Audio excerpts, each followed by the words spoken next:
नमस्कार, ABP news पर हाजिर हूं मैं रुमाना इसार खान। आगे का एजेंडा देख रहे हैं आप। शो में सबसे पहले बात अमेठी रायबरेली की, जहां कांग्रेस उम्मीदवारों को लेकर अभी तक फैसला नहीं ले पाई है। कांग्रेस का सस्पेंस खत्म नहीं हो पा रहा और अब बड़ी खबर यह है कि आज एक बार फिर उम्मीदवारों को लेकर अंतिम फैसला कांग्रेस पार्टी की तरफ से लिया जा सकता है, क्योंकि कल नामांकन का आखिरी दिन है।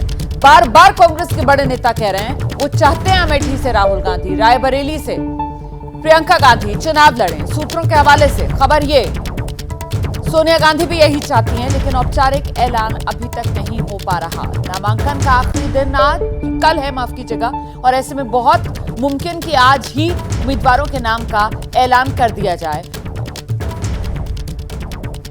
हम सीधे आपको लेकर चलेंगे। हमारे तमाम सहयोगी इस वक्त हमारे साथ मौजूद हैं। आप देख सकते हैं वीरेश पांडे रायबरेली से हमारे साथ मौजूद हैं, अमेठी से अभिषेक उपाध्याय और दिल्ली से जैनेंद्र कुमार। जैनेंद्र का सबसे पहले रुख करेंगे और जरा जानते हैं जैनेंद्र से, राहुल और प्रियंका उम्मीदवारों के नाम का ऐलान यही आज रहने वाला है या फिर कुछ और? सूत्र क्या जानकारी दे रहे हैं जैनेंद्र?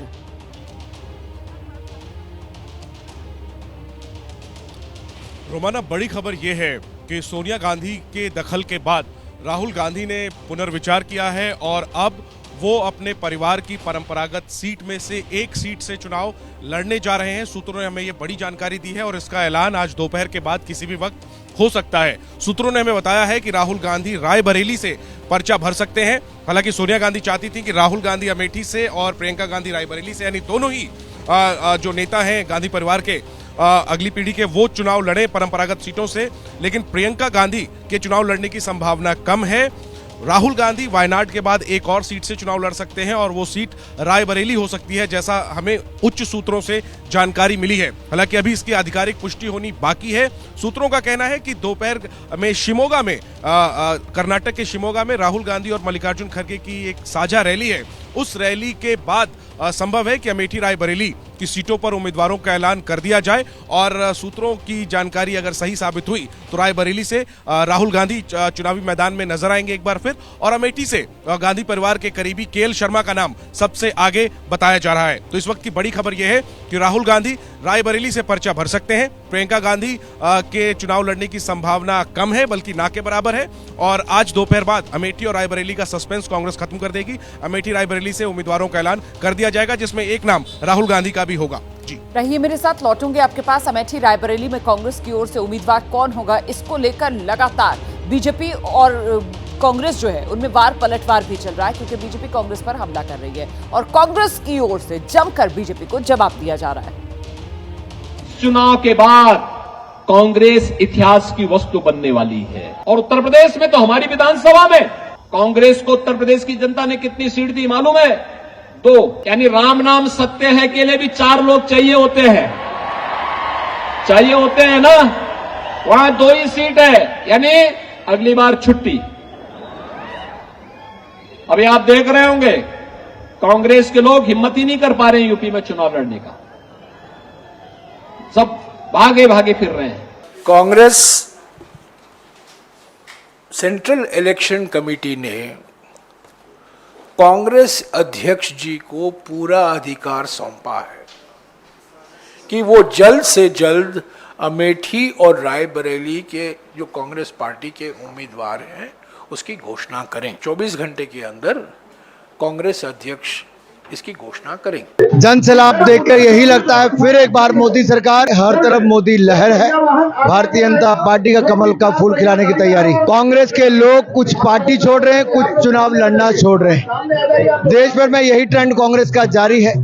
दिल्ली में कांग्रेस का एक बार दूसरा नेता छोड़ रहा है तो दूसरी ओर कुछ लोग चुनाव लड़ने से भाग रहे हैं। सर, गांधी परिवार बहुत लोकप्रिय, पूरे देश में प्रचार कर रहा है, लाखों लोग उनकी मीटिंग्स में आ रहे हैं। अब ये फैसला जो कांग्रेस की केंद्रीय चुनाव समिति है वो करेगी। देखिए, वो अब जो है ना वो उन पे छोड़ दीजिए। कांग्रेस ने क्यों नहीं घोषित किया अमेठी रायबरेली? उनकी तो बपौती थी, वो उनका वहाँ नारा गड़ा हुआ है, लेकिन फिर भी वहाँ प्रत्याशी घोषित करने से क्यों डर रहे हैं, इसका जवाब उन्हीं को देना। हमारे कैंडिडेचर को लेके कि रायबरेली से कौन लड़ेगा, वहां से लड़ेगा, अभी तक कोई निर्णय नहीं हुआ। जन भावना है कि गांधी परिवार का लड़े और मेरी भी यही भावना है कि गांधी परिवार से यहाँ लड़े तो अच्छा इलेक्शन होगा। हम लोगों के पब्लिक हमारी इलेक्शन लड़ेगी अगर मान लो ये है तो, लेकिन अभी तक निर्णय नहीं हुआ। तो ये वार पलटवार बीजेपी और कांग्रेस के बीच जो चल रहा है अमेठी और रायबरेली की सीट को लेकर, और इस वक्त जो बड़ी खबर अभी कुछ देर पहले हमारे सहयोगी जैनेंद्र ने दी है, जो सूत्र बता रहे हैं कि राहुल गांधी अमेठी नहीं रायबरेली से चुनाव लड़ सकते हैं। ये इस वक्त की बड़ी खबर। तो गांधी परिवार की तरफ से प्रियंका गांधी तो चुनाव मैदान में नहीं उतरने जा रही, सूत्र ऐसी जानकारी दे रहे हैं। लेकिन ये तय किया गया है पार्टी के भीतर कि राहुल गांधी यूपी से नाता खत्म नहीं करेंगे, लेकिन अमेठी की जगह इस बार रायबरेली वो सीट हो सकती है जहां से चुनाव मैदान में राहुल गांधी उतरे। और रायबरेली से इस वक्त हमारे साथ हमारे सहयोगी वीरेश पांडे मौजूद हैं, उन्हीं के पास आपको लेकर चलते हैं। वीरेश, अमेठी नहीं रायबरेली राहुल गांधी चुन सकते हैं, इसका मैसेज किस तरीके का जाएगा? देखिए, अभी तक जितना भी मैसेज गया है, संदेश गया है, परसेप्शन गया है, वो बेहद ही खराब गया है। अगर हमारे यहाँ कहा जाता है कि जंग हारना बुरी बात नहीं है, जंग से भागना जो है, रणछोड़मल होना, ये बुरी बात मानी जाती रही है। इतिहास भी इसका साक्षी रहा है। तो राहुल गांधी और प्रियंका गांधी जो कर रहे हैं, अभी तक उन्होंने अमेठी और रायबरेली में अपने टिकटों की घोषणा नहीं की और लड़ने से इधर उधर भाग रहे हैं। तो राहुल गांधी अगर अमेठी छोड़ के रायबरेली से लड़ेंगे तो जनता क्या कहेगी, और साथ ही साथ जो विपक्ष है, स्मृति ईरानी है, भाजपा है, वो क्या कहेगी? स्मृति ईरानी के सामने अमेठी से लड़ने की हिम्मत नहीं दिखा पाए राहुल गांधी, प्रियंका गांधी ने लड़ने की हिम्मत नहीं दिखाई है। ऐसे में जो गांधी परिवार की साख थी, उसे दांव पर लगाने का काम किया है इन भाई बहनों ने। 80 सीटों का स्टेट है, प्रदेश है यूपी, और गढ़ रहा है कांग्रेस का। और ऐसे में चाहे अब राहुल गांधी रायबरेली से लड़े, प्रियंका गांधी लड़े, जो टीआरपी है पार्टी की और यूपी में कांग्रेस की, उसे खत्म करने का काम और उसकी जिम्मेदारी इन्हीं दोनों भाई बहनों पर है। कांग्रेस के बड़े नेताओं से जब मेरी बात हो रही है ऑफ द रिकॉर्ड, तो वो भी काफी मायूस है। उनका कहना आप है रहिए मेरे कि हम साथ, किस मुंह से मैं लौटूंगी आपके पास। जरा अभिषेक उपाध्याय का रुख करते हैं। अभिषेक, 3 बार राहुल गांधी अमेठी से सांसद रहे, 2019 में अमेठी हार गए, और अब जब उत्तर प्रदेश में चुनावी मैदान में उतर रहे हैं, तो जैसा कि जैनेंद्र ने अभी बताया ना, सूत्रीय जानकारी दे रहे हैं, अमेठी नहीं रायबरेली से चुनाव मैदान में उतरेंगे। तो ये तो अमेठी से जो कांग्रेस का उम्मीदवार होगा उसकी भी राह मुश्किल करने का काम करेंगे। देखिए रोमाना, अभी तक जो समझ में आ रहा है वो यही समझ में आ रहा है कि कांग्रेस की एक सरप्राइज स्ट्रेटजी है। तमाम सारे सूत्र हैं, कभी सूत्रों के माध्यम से जानकारी आ रही कि नहीं लड़ेंगे, कभी आ रही लड़ेंगे, कभी आ रही है कि रायबरेली से लड़ेंगे। तो तमाम सारे सूत्र अलग अलग तरह से चल रहे हैं, लेकिन समझ में ही आ रहा है कि ये बाकायदा एक रणनीति का हिस्सा है, और ये रणनीति है चौंकाने वाली। हमारे साथ में मैं अमेठी में कांग्रेस के कार्यालय में हूँ, प्रदीप सिंघल मौजूद है जो जिला अध्यक्ष है यहाँ पर, और इनसे बात करना इसलिए जरूरी है क्योंकि सिंघल साहब, आप कांग्रेस के जिला अध्यक्ष हैं। ये देखिए राहुल गांधी का ये पूरा तस्वीर लेकर झंडा लहरा रहे हैं, तो आपको तो खबर होगी कि क्या होने जा रहा है। आपको तो अमेठी बैठे हुए, अमेठी के सर्वे सर्वा हैं आप। जो भी होगा अच्छा ही होगा, और बहुत जल्दी ही शुभ संकेत आपको मिलेंगे। शुभ संकेत हैं ये मान रहे हैं आप? हमको तो जब से हम जिलाध्यक्ष बने हैं तब से हमारी तमन्ना यही है कि राहुल जी यहाँ पे चुनाव लड़े, अमेठी से लड़े। बिल्कुल अमेठी। तमन्ना एक चीज होती है और हकीकत एक चीज होती है। तमन्ना और या विश्वास कह लीजिए, तो हमें पूर्ण विश्वास है कि राहुल जी यहाँ से चुनाव लड़ेंगे, अमेठी से लड़ेंगे। बिल्कुल। ये आज 2 मई को भी आप कह रहे हैं? हम आज भी कह रहे हैं, और आप जिला अध्यक्ष हैं। 1 महीना पहले भी कह रहे थे कि राहुल जी यहाँ से चुनाव तैयारी हुई है, नामांकन सेट, वकील, ये सब जो प्रोसेस होती है, अब 1 ही दिन बचा है, तैयारियां पूरी हैं। देखिए, संगठन का जो काम है, संगठन अपना काम पूरी तरह से कंप्लीट है, और नामांकन की रही बात, नामांकन के भी जो संगठन का काम हम लोगों को मिला है वो हम पूरी तरह से आश्वस्त हैं, और हर काम बिल्कुल फिट है। एक बात और बता दीजिए आखिर में, आप फिट वाली बात बहुत जोर से कहते हैं, एक बात ये बता दीजिए सिंघल साहब कि अब तो 1 ही दिन बचा है, तो कुछ पार्टी की ओर से निर्देश दिया गया है कि तैयारी पक्की रखो, जैसे ही घोषित होगा नामांकन की प्रक्रिया के लिए कानूनी तैयारियां हम लोग पूरी तरह से सब कुछ तैयार है जी। जैसे जैसे समय आता जाएगा, हर चीज का एक समय होता है जी, जिस तरह समय आएगा। संदेश मिला है ऊपर से? अरे अब मिला है, लेकिन समय पर आप आपको वो उचित समय पर बता दिया जाए मिला है क्योंकि हर पत्ते एक अभी नहीं चीज- खोल रहा है कोई भी कांग्रेसी नेता औपचारिक तौर पर मीडिया के सामने कैमरे पर। आप रहिए हमारे साथ, अभिषेक में लौटूंगी आपके पास। एक और बड़ी खबर पर भी आपसे बात करनी है। फिलहाल वीरेश और जैनेंद्र, आप दोनों का बहुत बहुत शुक्रिया। और अगली बड़ी खबर जो है वो उत्तर प्रदेश की कैसरगंज सीट को लेकर है। वहां पर भी तो आप जानते हैं उम्मीदवारी पर सस्पेंस बना हुआ है, लेकिन ये सस्पेंस जो है वो बीजेपी के खेमे में है। यहां से बीजेपी के मौजूदा सांसद बृजभूषण शरण सिंह फिर से चुनाव मैदान में क्या उतरेंगे या नहीं उतरेंगे, इसी को लेकर सस्पेंस बना हुआ है। कैसरगंज सीट पर कल ही नामांकन की आखिरी तारीख और अभी तक बीजेपी की तरफ से उम्मीदवार के नाम का ऐलान नहीं किया गया है। बृजभूषण शरण सिंह पर जिस तरीके के आरोप लगे, पहलवान बेटियों ने जिस तरीके से निशाने पर लिया, उसके बाद बीजेपी का असमंजस बढ़ा हुआ है।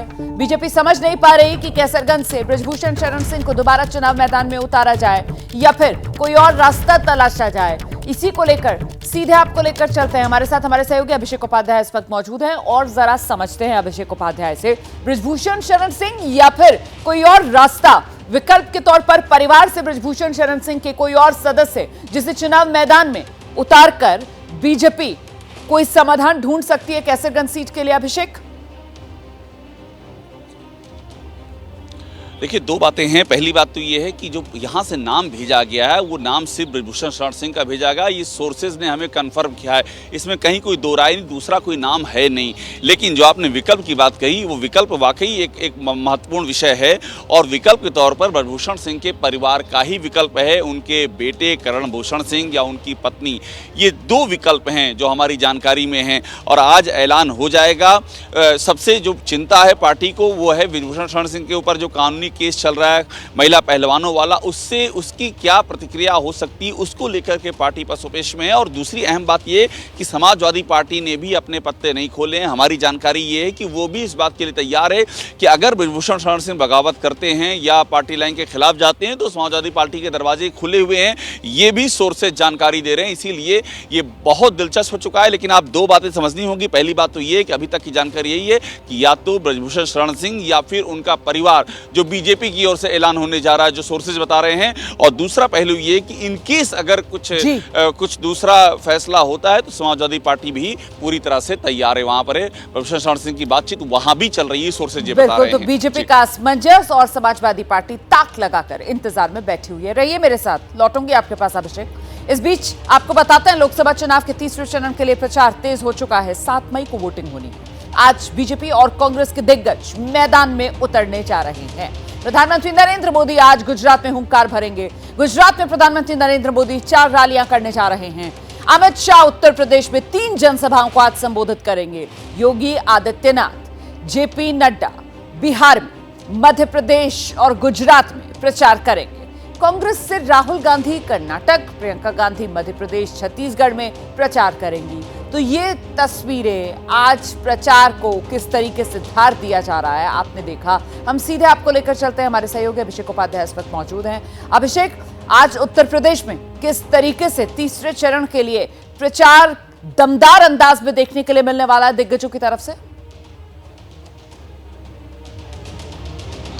बिल्कुल, देखिए, सबसे अहम बात यह है कि उत्तर प्रदेश में ये जो तीसरा चरण है उसके लिए अब जो प्रचार है वो अपने चरम पर पहुंच गया है। खुद गृह मंत्री अमित शाह वो आज यूपी में मौजूद हैं। यूपी में उनकी 3 रैलियां हैं और उसके बाद एक जो सबसे महत्वपूर्ण बात है रोमाना, वो लखनऊ में बैठक है।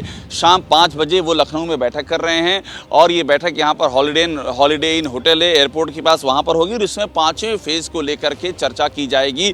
इसमें सबसे अहम बात है जो संगठन के यहाँ महामंत्री हैं प्रदेश के धर्मपाल, वो और जो भूपेंद्र चौधरी अध्यक्ष हैं प्रदेश, वो भी मौजूद रहेंगे। और 5वें चरण के लिए बीजेपी पूरी चीज़ों को स्ट्रेटजाइज कर रही है।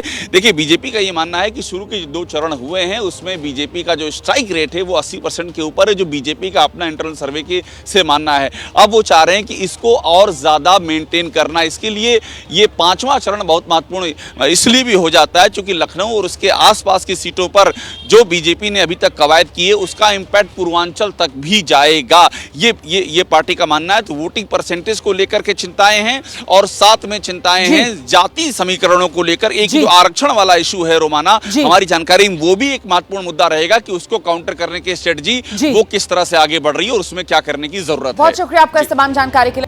उत्तर प्रदेश की गाजीपुर लोकसभा सीट से समाजवादी पार्टी के उम्मीदवार अफजाल अंसारी की किस्मत का फैसला आज हो सकता है। इलाहाबाद हाईकोर्ट में गैंगस्टर एक्ट के तहत अफजाल को सुनाई गई सजा से संबंधित याचिका पर सुनवाई है आज। अगर हाईकोर्ट याचिका को स्वीकार करते हुए सकारात्मक फैसला देता है तो ही अफजाल अंसारी लोकसभा चुनाव में अपनी उम्मीदवारी पुख्ता कर पाएंगे। गाजीपुर एमपी एमएलए कोर्ट ने मुख्तार और अफजाल अंसारी को गैंगस्टर एक्ट के मामले में सजा सुनाई थी। सीधे आपको लेकर चलते हैं, हमारे साथ हमारे सहयोगी मोहम्मद मोइन इस वक्त मौजूद है। मोहम्मद मोइन, क्या अपडेट मिल रहा है?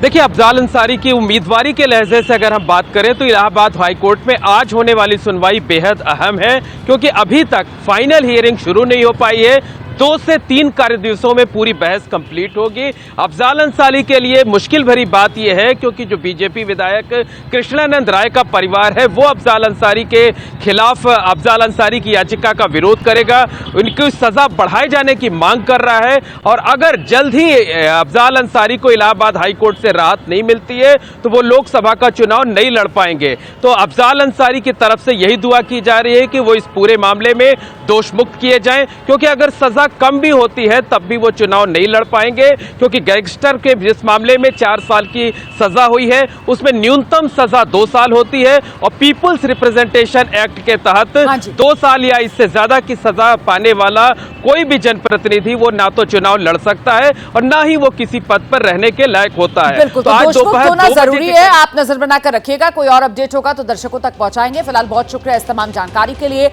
छोटा सा ब्रेक, फौरन लौट रहे हैं। तो 24 चुनाव का रण और लोकसभा चुनाव के लिए अब तीसरे चरण के प्रचार में गति आती हुई नजर आ रही है। दिग्गज अपनी ताकत लगाते हुए तीसरे चरण के प्रचार में नजर आ रहे हैं। चाहे बीजेपी हो, चाहे कांग्रेस हो, अन्य पार्टियां हो, मैदान में उतर रहे हैं बड़े नेता चुनाव प्रचार करने के लिए। इसमें प्रधानमंत्री नरेंद्र मोदी आज गुजरात में हुंकार भरेंगे। दूसरा दिन आज प्रधानमंत्री नरेंद्र मोदी जब गुजरात में हैं। कल आप जानते हैं साबरकांठा, बनासकांठा में थे प्रधानमंत्री नरेंद्र मोदी। आज आणंद, सुरेंद्रनगर, गुजरात के अन्य इलाकों में पीएम मोदी प्रचार करते हुए नजर आएंगे। गुजरात में पीएम मोदी की 4 रैलियां हैं आज एक दिन में। वहीं दूसरी तरफ अमित शाह की अगर बात की जाए तो वो उत्तर प्रदेश में जोर लगाते हुए नजर आएंगे। अमित शाह उत्तर प्रदेश में 3 जनसभाओं को आज संबोधित करने वाले हैं। उनके साथ योगी आदित्यनाथ भी उत्तर प्रदेश में ही नजर आएंगे। और दूसरी तरफ जेपी नड्डा बिहार, मध्य प्रदेश, गुजरात में प्रचार करेंगे। बीजेपी के अध्यक्ष जेपी नड्डा वो अलग अलग राज्यों में आज प्रचार करते हुए नजर आएंगे। कांग्रेस के खेमे की अगर बात की जाए तो खुद राहुल गांधी कर्नाटक में पार्टी के प्रचार की कमान संभाले हुए नजर आएंगे। प्रियंका गांधी की अगर बात की जाए तो वो मध्य प्रदेश और छत्तीसगढ़ में आज प्रचार करती नजर आएंगी। इतना ही नहीं, अखिलेश यादव उत्तर प्रदेश में बदायूं में प्रचार करने के लिए पहुंचेंगे। मायावती जो हैं वो भी उत्तर प्रदेश में आज जोर लगाती हुई नजर आएंगी। और सुनीता केजरीवाल, आम आदमी पार्टी में स्टार कैंपेनर अरविंद केजरीवाल की पत्नी सुनीता केजरीवाल, वो भी आज गुजरात में प्रचार में जोर लगाती हुई नजर आएंगी। तो एक तरफ तो ये प्रचार पर जोर नेताओं का और दूसरी तरफ नामांकन का दौर नेताओं का वो भी जारी है। अब ये जो तस्वीरें आप देख रहे हैं, ओडिशा की संबलपुर सीट से केंद्रीय मंत्री धर्मेंद्र प्रधान आज अपना नामांकन दाखिल करेंगे। बिहार की हाजीपुर सीट से चिराग पासवान अपना नामांकन दाखिल करने जा रहे हैं। वहीं सारण से बीजेपी उम्मीदवार राजीव प्रताप रूडी भी आज ही पर्चा भरेंगे। नामांकन से पहले नेताओं का ये पूजा पाठ का दौर जारी है। तो एनडीए उम्मीदवार हाजीपुर से आप देख रहे हैं चिराग पासवान को अभी तक जमुई से सांसद बनते आए।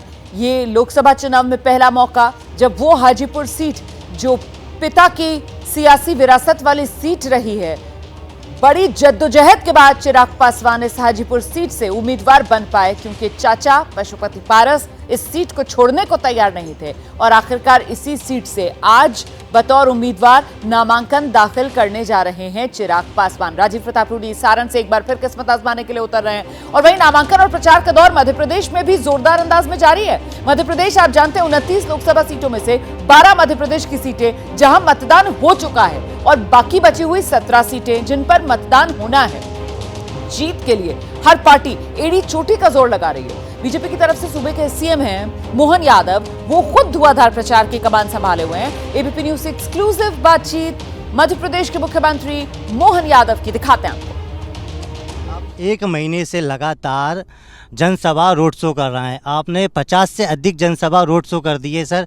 20 घंटे सर सफ़र करते हैं सर, ये ऊर्जा कहाँ से आई?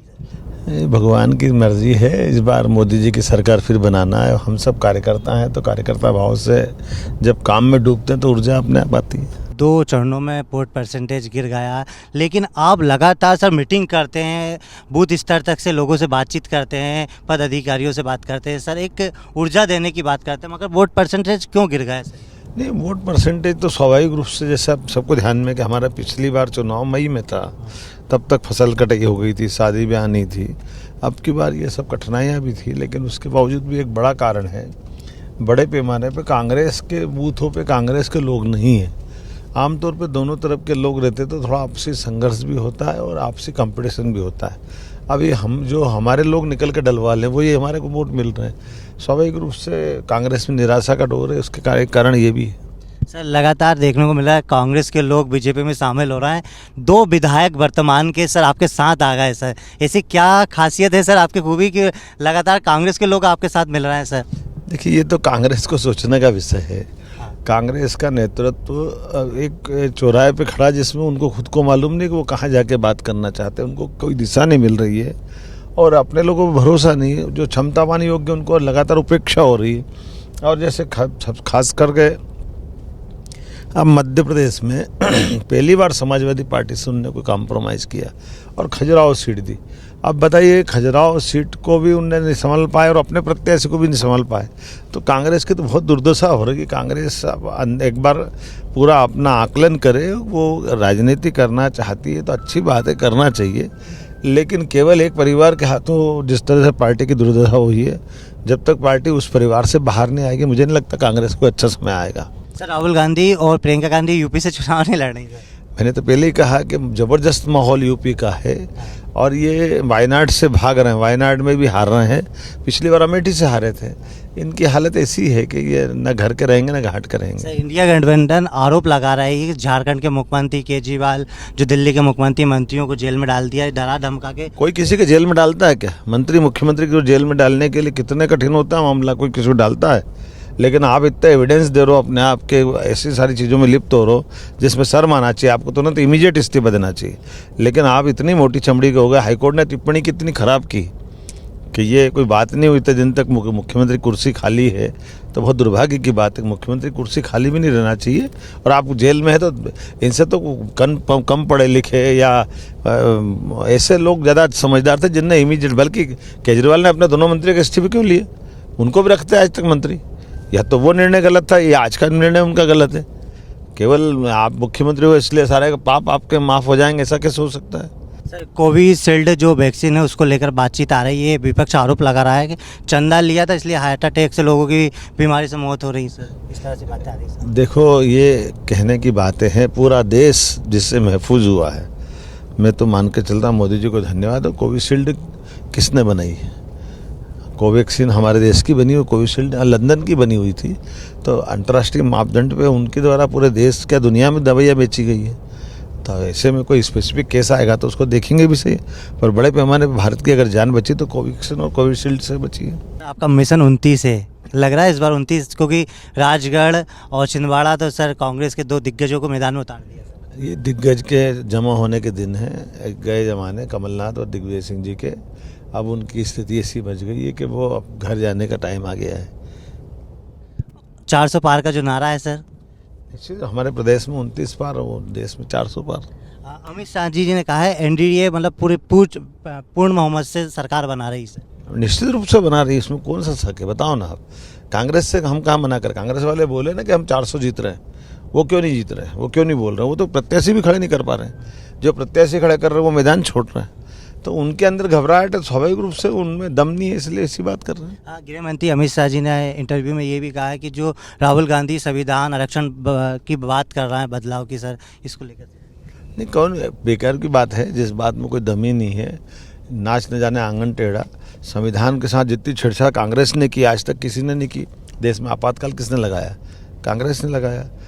3 तलाक का फैसला सुप्रीम कोर्ट ने कर दिया है, क्यों संशोधन करके उसको सुप्रीम कोर्ट संविधान का हिस्सा बनाया? ये सारे पाप किसने किया? कांग्रेस ने किया। होमेन देशमुख के साथ एबीपी न्यूज़ के लिए नितिन ठाकुर, भोपाल से। आगे का एजेंडा देख रहे हैं आप। हिंदुस्तान में कौन पैनिक फैला रहा है?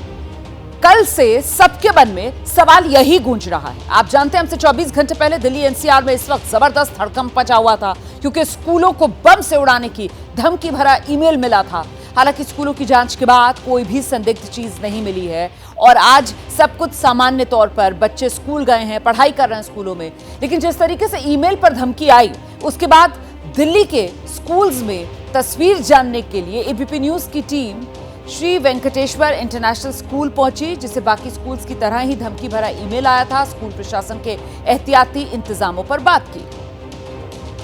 नीता जी, हम देख रहे थे कि कल बहुत ज़्यादा पैनिक था। पैनिक को कम करने की हम लोग भी कोशिश कर रहे हैं। जागरूकता अभियान के ज़रिए हम ये बताना चाह रहे हैं पेरेंट्स को भी, स्कूल प्रशासन को भी, कि अब सरकार ने भी गाइडलाइन दे दी है, डरने की कोई ज़रूरत नहीं है। आप इस डर के माहौल को कैसे हैंडल कर रही हैं? डिज़ास्टर मैनेजमेंट का सबसे पहला नियम है नॉन पैनिक। शांत रहकर आप सोल्यूशन ढूंढिए, साथ में सेफ्टी का ध्यान रखिए। जब आप बच्चों की और परिवारों की और सड़क पे आने जाने वाले कम्युनिटी मेंबर्स की सेफ्टी का ध्यान रखते हुए डिसीजन लेते तो गलत हो ही नहीं सकता। दूसरा, हमारे स्कूल में डिज़ास्टर मैनेजमेंट के नाम पर काफ़ी सारी ड्रिल्स होती रहती है। अभी पूरा अप्रैल मंथ में ही हमने बच्चों को life skill training, safety training, first aid training, evacuation drills 2 बारी पहले ही करा चुके थे अप्रैल में। यानी सारे बच्चों को ये जो बेसिक नॉलेज होती है वो दी गई है। हाँ, और उसके लिए हमारे को हार्ट केयर फाउंडेशन प्लस सरकारी संस्थाओं से भी काफ़ी अच्छी ड्रिल्स कराई गई हैं। यहाँ तक कि बीएसएफ के जवान भी यहाँ आए थे और बहुत ही अच्छी ड्रिल्स नेशनल डिज़ास्टर मैनेजमेंट की तरफ से भी कराई गई थी। तो हमने अप्रैल मंथ को वैसे ही डिवोट किया हुआ था टू डिज़ास्टर मैनेजमेंट, क्योंकि सेशन शुरू हुआ है और बच्चे काफ़ी तैयार हो जाए। मैम, जो थ्रेट मेल है वो आपके पास कल कितने बजे आया और उसके बाद आपका क्या एक्शन रहा? थ्रेट मेल आई तो सबके जैसे सुबह ही होगी, लेकिन हमने देखी 3 बजे के बाद, क्योंकि वो स्पैम में चली गई थी। और इस वजह से भी कह सकते हैं कि हमारे स्कूल में काफ़ी शांति रही। और हमें ये पता चला कि अगर हम बच्चों को सडनली कह दें कि हम स्कूल बंद कर रहे हैं तो ज़्यादा प्रॉब्लम हो सकती है, क्योंकि हमारे स्कूल के अंदर सिक्योरिटी सिस्टम बहुत अच्छा है। स्कूल पूरा बाउंड्री में है और उस बाउंड्री के अंदर कोई आ ही नहीं सकता। दिन रात चारों पेरिफेरी में भी गार्ड्स रहते हैं। अब इसकी वजह से हमें पता कि स्कूल में घुसकर किसी ने कुछ गड़बड़ नहीं की होगी, तो अगर हम सपोजिंग नी जर्क रिएक्शन करके बच्चों को सडनली भेज देते, तो आप सोचिए स्कूल बस से बच्चे घर पहुंच रहे हैं और माँ बाप दोनों काम पे जा चुके हैं, वो बच्चा कहाँ जाता? दूसरा, हम बच्चों को सड़क पे नहीं उतार सकते अगर कोई पेरेंट या गार्जियन रिसीव करने के लिए नहीं है। सो सडनली स्कूल बंद करना इज़ नॉट द सोल्यूशन। बच्चे तो काम थे, बच्चों को तो पता ही नहीं था। आज हमें बहुत सारे बच्चे, क्योंकि हम बच्चों के बीच में खड़े हुए हैं, कई सारे बच्चे आपको देखकर एक्साइटेड भी हो रहे हैं। आज स्ट्रेंथ कैसी है? क्या लगता है कि मैम नॉर्मल सी वापस आ गई और पेरेंट्स के मन में जो डर था आश्वासन के बाद में, स्कूल के आश्वासन के बाद में या पुलिस के आश्वासन के बाद में या एमएचए के आश्वासन के बाद में, बेहतर हुआ है या होगा? सच बताएं तो कल तो हमें काफ़ी पेरेंट्स ने बोला था कि मैम ऑनलाइन क्लास कर लीजिएगा अगले 2 दिन, लेकिन जब शाम को जैसे आपने बताया कि आश्वस्त कर दिया गया मीडिया के द्वारा, गवर्नमेंट के द्वारा और बाकी सुरक्षा एजेंसियों के द्वारा, तो आज की अटेंडेंस ऑलमोस्ट नॉर्मल है। और देखिए, असम के धुबरी से सांसद बदरुद्दीन अजमल ने अपना आपा खो दिया है, अपने ही कार्यकर्ता को थप्पड़ जड़ा है। मणिकचार इलाके में रैली कर रहे थे, प्रचार में जुटे हुए थे और वहां पर सांसद बदरुद्दीन अजमल को इतना ज्यादा गुस्सा आ गया कि अपने ही कार्यकर्ता को उन्होंने रैली में थप्पड़ जड़ दी। तस्वीरें भी हम आपको दिखा रहे हैं किस तरीके से सांसद साहब मंच पर मौजूद और वहां पर ही उन्हें इतना गुस्सा आया। अब ये पूरा मसला क्या है, मुद्दा क्या था, क्यों ऐसे आपा खो दिया बदरुद्दीन अजमल ने, जानने के लिए सीधे आपको लेकर चलते हैं। हमारी सहयोगी मनुग्या रोहिवल इस वक्त हमारे साथ मौजूद हैं। मनुग्या, क्या हुआ? ये इतना गुस्सा कि मंच पर ही सार्वजनिक तौर पर कार्यकर्ता को थप्पड़ जड़ दिया। जी बिल्कुल, कोई काम दिया था बदरुद्दन अजमल ने अपने कार्यकर्ताओं को, और जब वो काम पूरा नहीं हुआ तो वो खड़े हुए और उन्होंने उससे कुछ पूछा और पूछने के बाद नाराजगी इतनी और तनकीद इतनी बढ़ गई कि उन्होंने अपने कार्यकर्ता को थप्पड़ जड़ दिया। ये लगातार कैंपेन कर रहे हैं, AIUDF के मुखिया हैं, उन्हीं के सीट है। 2005 में पार्टी का गठन हुआ था। बदरुद्दन अजमल देश के सबसे अमीर सांसदों में गिने जाते हैं, लेकिन ये भी बात सही है कि असम में उनका जो उनका वक्त है या जो उनकी एक पहचान है वो बहुत ज्यादा रही है। हालांकि अपने कार्यकर्ताओं को कई ऐसे लोग हैं जो उन्हें अपना परिवार समझते हैं, पर इस तरह का थप्पड़ लगा देना चुनाव के दौरान अपने कार्यकर्ताओं से, इस तरह का व्यवहार, इसका क्या असर पड़ेगा चुनाव पे, ये बड़ा दिलचस्प होगा। रुमाना, बहुत शुक्रिया आपका मनोज गुलेवाल इस तमाम जानकारी के लिए।